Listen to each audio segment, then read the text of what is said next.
әкелер бір алла түсіретін шығар. Осындай үлкен жамағат берген ас, жаңа ояқтағылар кәдімгі жел аямен желеді дейді ғой. Сондай бір керемет болады екен. Екі оқыған Құраннан осындай жамағатпен оқыған Құран сауап дейді. Мына кісі Молдекеге де уақытысын бөліп келіп, Құранын оқып, яғылған сізге көп рахмет. Алла риза болсын. Енді сол айтамыз, атындағы жастар ұрпақтар сіздер аман болыңдар, бейбітшілік заман болсын. Осы дүниенің бәрін жасап жатқанымыздың осы бейбітшілік заманның арқасы. Сол барлықтарына иман болыңдар, иман жүзді болыңдар, ұрпақтар бейбітшілікке сүрдіңдер. Сол үлкен рахметтен басқа сіздерге айтарымыз жоқ. Үлкен рахмет. Рахмет. Бір-бірімізбен. Енді өмірдің мешіт деген үлкен дүние ғой.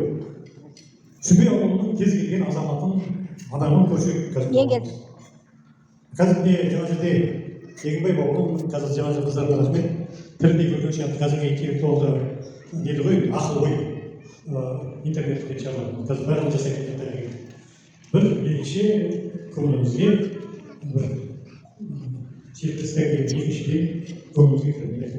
Әттең Алланың жасынан ешкім асып кетпейді. Жастай кетті деп айта аламыз. Өмірді қазіргі көріп, немере шөберелеріне дейін көріп, жасқа келуді келген. Міне біз өзіміз, және қазір көшіп, міне бір жыл бұрын бітірген, міне бір жыл бұрын бір жасқа қас жоғары оқыды. Қалған нелерден тұрғалы отырып, сенен бір қас төмен оқыды.